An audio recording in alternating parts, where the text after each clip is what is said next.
బాగున్నావమ్మా? బాగున్నానన్నయ్య. నువ్వెలా ఉన్నావు? బాగున్నాను. రా లోపలికి వెళ్దాం. రా కూర్చో. సో ప్రయాణం అంతా బాగానే జరిగింది కదా? నీ ఫేవరెట్ నెత్తిపూరి. రా వడ్డిస్తారా? ప్లేట్ తిప్పు. నాకొద్దన్నయ్య, నాకు మంచి కాఫీ తాగాలని ఉంది. అమ్మో, నీకు నచ్చినట్టు కాఫీ చేయాలంటే ఆ దేవుడి దిగి రావాలి తల్లి. ఏంటో అన్నయ్య, మంచి కాఫీ తాగకపోతే ఇక ఆ రోజంతా అదోలా ఉంటుంది నాకు. రేయ్ సామే, అర్థమైంది. శిరీష్ అమ్మకి మంచి కాఫీ కావాలి, అంతేగా నేను వెళ్ళి పట్టుకొచ్చేస్తా. ఎక్కడికి స్వామి? మన ఊళ్ళో మెగాస్టార్ హోటల్ ఉందమ్మా, అందులో కాఫీ చాలా బాగుంటది, నేను వెళ్ళి పట్టుకొచ్చేస్తా. స్వామి, కాఫీ అంటే అక్కడికి వెళ్ళి వేడి వేడిగా తాగాలి. నేను వస్తాను పద. అవునమ్మా, అక్కడ నేను కూడా తాగాను, చాలా బాగుంటుంది. వెళ్ళు. థ్యాంక్ యూ అన్నయ్య. ఆడుతూ పాడుతూ పని చేస్తాం.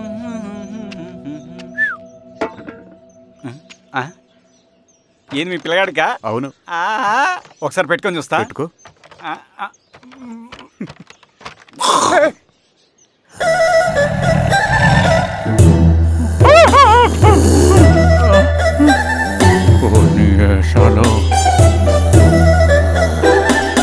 ఎన్ని బట్టలు ఉంటే చూడండి, బట్టలు లేకుంటే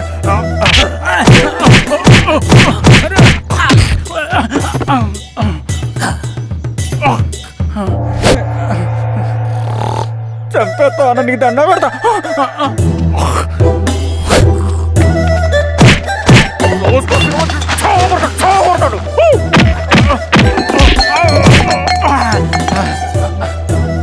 నేనన్నా బొట్టుని ఏందన్నా నన్ను చంపుతాయంది.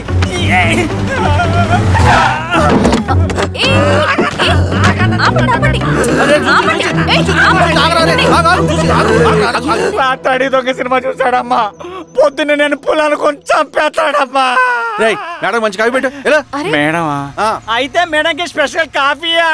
ఓకే అమ్మా. ఆడికి చిరంజీవి పిచ్చి. పిచ్చా? కాదమ్మా, ఫ్యాను. రండమ్మా కాఫీ తాదు కానీ. కూర్చోండి అమ్మా. ఏంటి స్వామి ఇతను? చాలా మంచోడమ్మా, మెగాస్టార్ సినిమాలు చూసిన వాళ్ళు అయిపోతాడు. స్వామి అమ్మా, ఈ కాఫీ నేను ఎక్కడో తాగాను. మేడంకి స్పెషల్ కాఫీయా? పద మేడం రాసుకో చూచి. కూర్చో.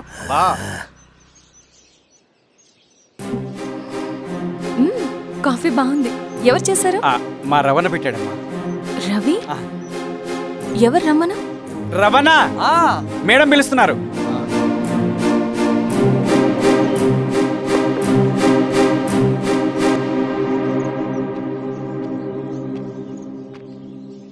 ఇతనే రవణ. శిరీష, మీరా? రవి, నువ్వేంటి ఇక్కడ? కాఫీ బాగుందా? చాలా. అది కాదు రవి, నువ్వు ఇక్కడ? ఈ హోటల్ మనోల్దే. మన ఫ్రెండ్స్ అందరు బాగున్నారా? చాలా బాగున్నారు. అవును, మీరేంటి ఇక్కడ? ఏమైందన్నా? అన్నా, స్వామి త్వరగా కారుతా. జాగ్రత్త అన్నా, త్వరగా పట్టింది అన్నా. త్వరగా పోనీ.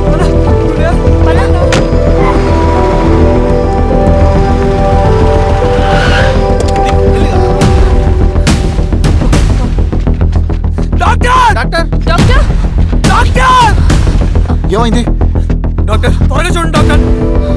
లోపలికి తీసుకురండి.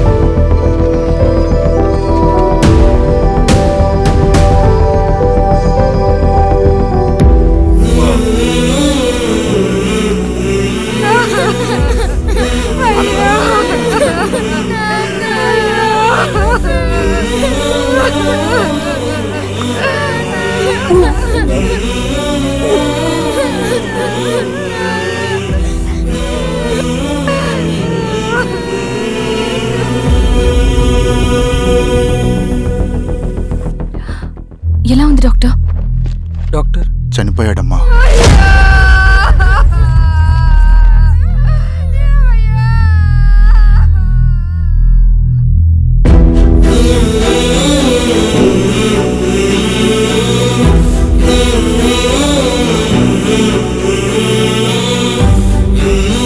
ఆ పేపర్ పేపర్స్ ఏంటి రవి? అతని భూమికి సంబంధించిన పేపర్స్.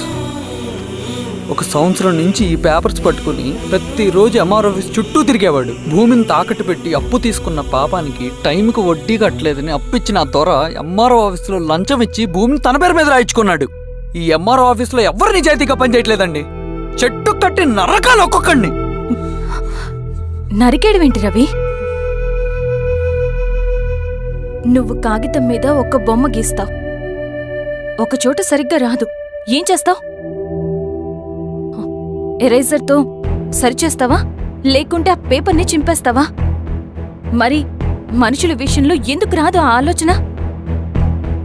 తప్పు చేసిన ప్రతి ఒక్కరిని నరుక్కుంటూ పోతే చివరికి మిగిలేది మనుషులు కాదు, శవాలు.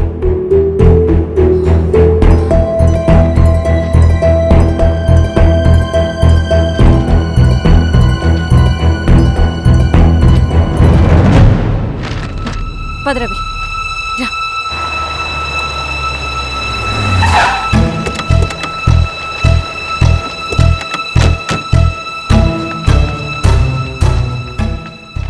పానుకోటి నర్సయ్య ల్యాండ్ ఎవరు చూస్తున్నారు? మీరెవరు? ఇదిగోండి అప్లికేషన్. ఇది డిస్ప్యూట్ ల్యాండ్, ఎవడేం చేయలేడు. నీ నిర్లక్ష్యం, నీ లెక్కలేనితనం వల్ల ఒక నిండు ప్రాణం పోయింది.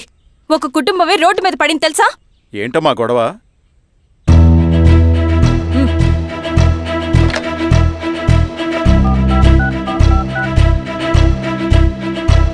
Hello sir.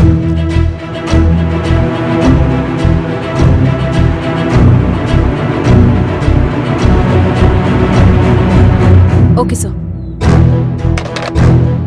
You are dismissed. Peon, నేను ఒక పేపర్ ఇస్తాను, అది కలెక్టర్ గారికి ఫ్యాక్స్ చేయి. అలాగే మేడం. ఎవరమ్మా మీరు? ఈ ఊరికి కొత్తగా వచ్చిన ఎంఆర్ఓ.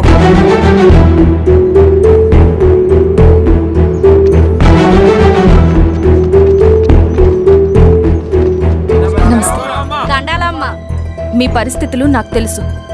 పని చేస్తేనే మీకు పూట గడుస్తుంది. పనులు మానుకుని మీరు ఈ ఆఫీస్ చుట్టూ తిరగాల్సిన అవసరం లేదు. మరి ఎట్టాగమ్మా? నేనే మీ ఊరొస్తాను. ఆ రోజు అరగంట వీలు చూసుకుంటే చాలు, మీ పని పూర్తయిపోతుంది. దండాలమ్మా.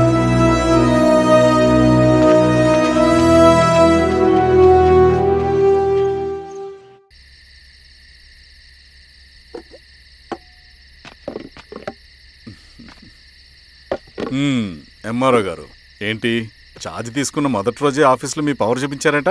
అన్నయ్య, నువ్వు సస్పెండ్ చేసిన వ్యక్తి నా దగ్గరికి వచ్చాడమ్మా. పాపం కన్నీళ్లు పెట్టుకున్నాడు. అతడి వల్ల నష్టపోయిన ఒక వ్యక్తి నా కళ్ళ ముందు చనిపోయాడన్నయ్య. కన్నీళ్లు ఎన్నిసార్లు తుడుచుకున్నా పోతాయి, కానీ వీళ్ల నిర్లక్ష్యంతో పేదవాళ్ల ప్రాణాలే పోతున్నాయి. అన్నయ్య, మా నూరి సమస్య పేదరికం కాదు, నక్సలిజం. నాలాంటి ప్రభుత్వ ఉద్యోగులు వాళ్ల డ్యూటీలు సక్రమంగా చేయకపోవడం వల్ల విసిగిపోయిన జనం అడవిలో వాళ్ల హెల్ప్ తీసుకుంటున్నారు. ఒక వ్యవస్థ ఇక్కడ సరిగ్గా పనిచేయనందుకే మరో వ్యవస్థ అక్కడ పుట్టింది. అందుకే నా పన్నం చేయనివ్వండి. స్నానం చేసిరండి, భోజనం చేద్దాం.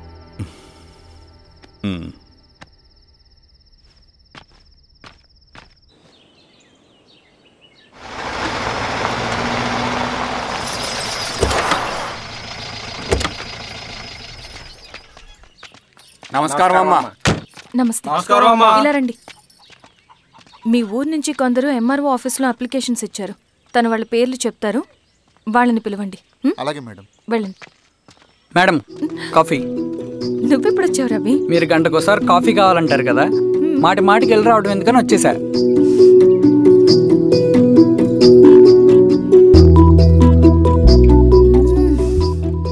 రవి, ఈ కాఫీ కోసమైనా నేను పెళ్లి చేసుకోవచ్చు.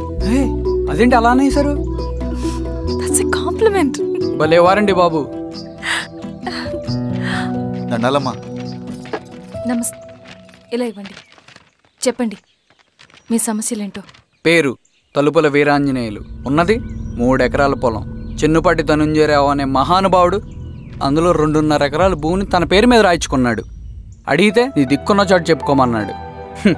దిక్కులేనాడు కాబట్టి అరెకరం భూమి మీదే పెద్ద కుటుంబాన్ని నెట్టుకొస్తున్నాడు. అవునమ్మగారు, ఆ పొలం ఎలాగైనా తిరిగి ఇప్పించేయండి అమ్మగారు. ఆ పొలం కోసం 3 సంవత్సరాల నుంచి తిరుగుతున్నాను అమ్మగారు.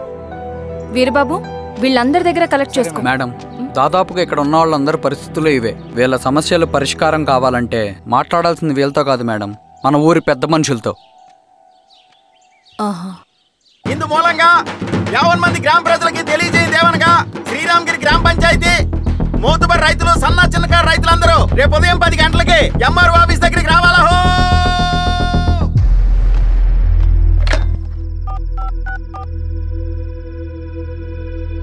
హలో, ఎవరు?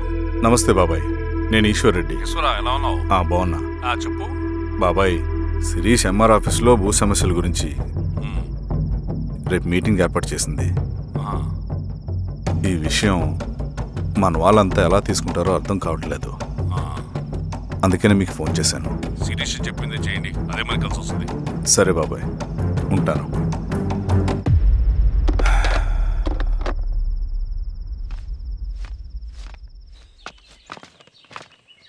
నమస్తే మేడం. నమస్తే అమ్మా. కూర్చోండి. పొలాల్లో పండిన పంట కోతకొచ్చినా ఈ రోజుకి ఒక్క గింజ కూడా తెగకుండా పక్షులకు, పందికొక్కలకు ఆహారంగా పోతుందంటే దానికి కారణం ఇది. ఈ ఊరికి పట్టిన దౌర్భాగ్యం మీరు చేసిన అక్రమాల చిట్టా. కడుపు మంటతో ఉన్నవాళ్లు మీరు చెప్పిన కూలీకొచ్చి ఎందుకు పనిచేస్తారు? దౌర్జన్యాలు చేసి దిక్కున్న చోట చెప్పుకోమన్నారు. ఇప్పుడు అడవే వాళ్ళకి దిక్కైంది. అది ఎవరి తప్పు? మొత్తం 100 ఎకరాల పైచిలుకు భూమి వాళ్ల దగ్గర దౌర్జన్యంగా లాక్కుని ఇన్ని సంవత్సరాలుగా మీరు అనుభవిస్తూ ఉన్నది. మీ అంతట మీరుగా తిరిగిచ్చేస్తారా, లేదా చట్టం ఎలా పనిచేస్తుందో మీకు చేసి చూపించమంటారా? అలా చేయండి మేడం. నువ్వు ఆగవయ్య నరసింహులు. ఏం చేయాలో మా ఎంఆర్ఓ గారికి బాగా తెలుసు. అట్టా కానివ్వండమ్మా. ఇస్తే మీ పొలాలు ఇవ్వండి, మా వివం. మీ పేరేంటి? సామిరెడ్డి. రూల్స్ ప్రకారం వెళ్తే మీ మొత్తం పొలం పోతుంది. కూర్చోండి. సామిరెడ్డి కూర్చో.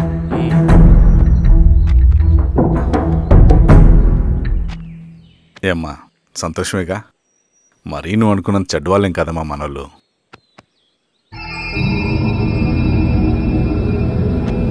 పదనాన్న.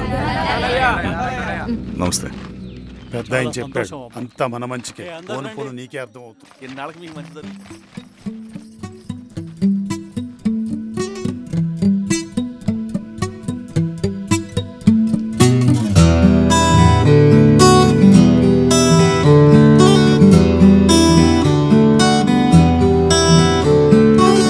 కలలా కలిసే కలలే మురిసే నిదురైపోతేను వస్తావని, నాతో కలిసి నువ్వు నడిచేటి రాస్తాని కోసం ఎదురే చూసే.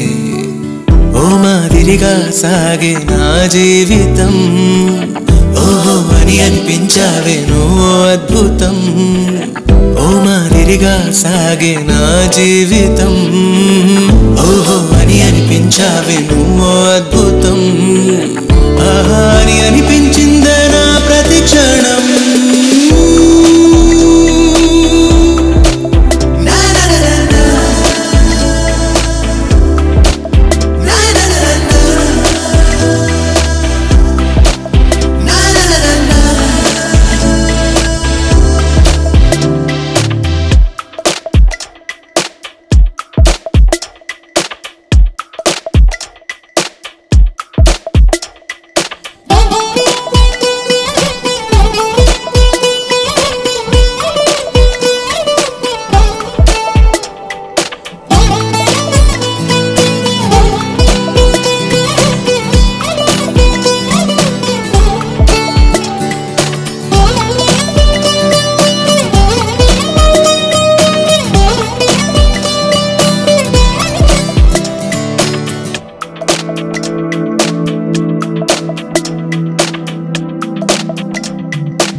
చేయడం, నవ్వావు నవ్వించావు ఎటు చెప్పడం, నీ వల్లే చాలేమో ప్రేమించడం, ఇన్నాడు ఏమైందో ఈ సంబరం. దేవేరి సుకుమారి సౌగంధ సుమపారి జాతాల సౌశీల్య నేత్రి, కాంభోజి శ్రుతగాత్రి సంవేద చరిపుత్రి తారా శశాంకాల మైత్రి.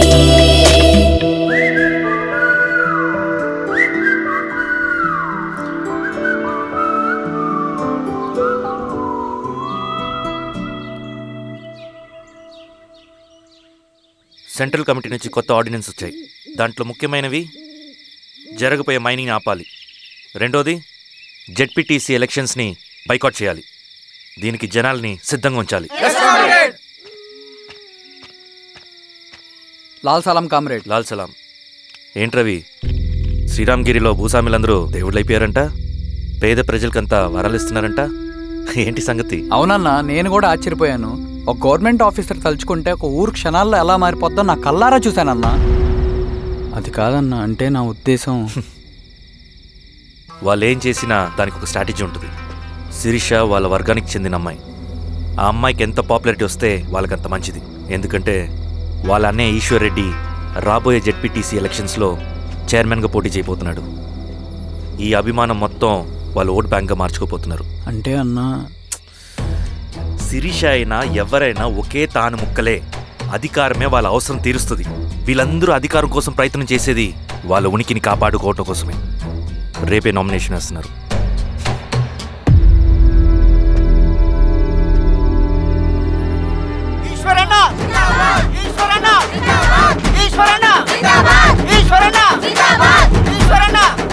గారు మీ సపోర్ట్ మాకు కావాలి. స్వామి, అయ్యా మీ అన్నయ్య గారు ఎలక్షన్ నిలబడుతున్నారమ్మా. అవును. అయితే మా ఓట్లన్నీ మీ అన్నయ్య గారికేనమ్మా. వాళ్ళు ఏం చేసినా దానికి ఒక స్ట్రాటజీ ఉంటుంది.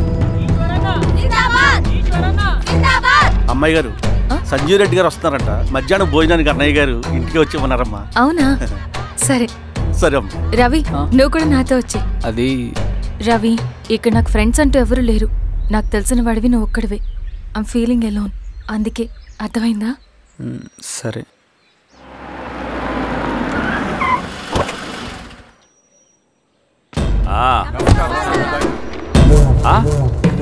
సురా, బాగున్నావా?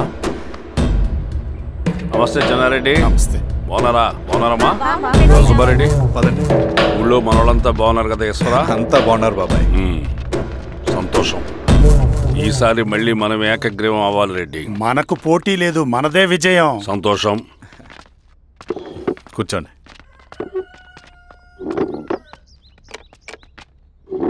మీరందరూ లోపలికి వెళ్ళి భోంచేయండి. అలాగే అన్న. ఆ రైతు కూలి సమస్యలు ఎంతవరకు వచ్చినాయి? మాట్లాడుతున్నాం బాబాయ్, దాని గురించి మీరేం వరి అవ్వట్లేదు. నమస్కారం. రండి రండి. ఎంఆర్ఓ శిరీషారెడ్డి గారు. శిరీష రెడ్డా? శిరీష అనే పిలవచ్చుగా. అమ్మమ్మ, పులికి పంచాలాగా, సింహానికి చూలాగా అది మన ఐడెంటిటీ. అదంతా ఉండాలి. సరే బాబాయ్, నేను ఫ్రెష్ అయ్యేస్తాను, మీరు కానివ్వండి. అయినా ఈ కాలం చదువుకున్న ఆడపిల్లలతో మాట్లాడటం చాలా కష్టం. చుట్టుపక్కల శిరీష్ కొన్న ఇమేజ్ మనకి చాలా మంచి అయింది ఈశ్వరా. నేను అడగకముందే పార్టీ హైకమాండ్ సర్వే చేయించి నీకే ఫేవర్గా ఉండడం వల్ల టికెట్ ఇచ్చింది.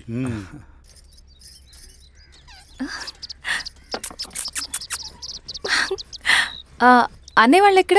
బయటికి వెళ్ళారమ్మా. ఓ, బయటికి వెళ్ళారా? రవిని పిలువు. అలాగే మేడం. రవి, రా రా, కూర్చో. పర్లేదు మేడం. మేడం ఏంటి? శిరీషానే పిలవచ్చుగా. అది కాదండి, ఎవరైనా చూస్తే. కూర్చోవయ్యా. ఇది ఆఫీస్ కాదు రవి, మా ఇల్లు. వడ్డించు. సరే అమ్మా. రవి, అడవిలో నక్సల్స్ ఎక్కడుంటారో తెలుసా నీకు? ఏంటి శిరీష? అడవిలో నక్సల్స్ ఎక్కడుంటారో తెలుసా నీకు? ఎందుకు శిరీష గారు? తెలుసా తెలీదా? నాకెలా తెలుస్తుందండి? చూచాయిగా ఆయన తెలీదా? సరే, ఎక్కడుంటారో నాకు ఐడియా ఉంది. సాయంత్రం ఇద్దరం కలిసి వెళ్దాం. అది కాదండి. నువ్వు వస్తున్నావు అంతే. తిను. ఇది ఎక్కడ కూడా రా బాబు. సడన్గా నక్సల్స్ అంటుంది, అడువంటుంది. కొంప తీసి నా మీద అనుమానం వచ్చిందే ఏంటి? రవి ఇక్కడే ఆపొకసారి. ఎందుకు ఇప్పుడు ఈ టైంలో అడ్వెంచర్లు? ఇప్పుడు జరగరాంది ఏమైనా జరిగితే రేపు మీ అన్నయ్యకి తెలిస్తే బాగోదు. రవి చుట్టూ చూడు, పైన వెన్నెల, పక్కనే అడవి. ఎంత బ్యూటిఫుల్ గా ఉందో. అవునా? అవునా ఏంటి? అసలు ఎప్పుడు చూసినా ఎందుకల్లా డల్ గా ఉంటున్నావు? కాలేజ్లో ఇలా ఉండేవాడివి కాదు కదా, ఏమైంది? అది ఒక్క నిమిషం. హలో మేడం, పేషెంట్ కి అర్జెంట్ గా ఏ పాజిటివ్ బ్లడ్ కావాలి మేడం. రవి అర్జెంట్ గా హాస్పిటల్కి పోనీ. ఏమైంది? పోనీ.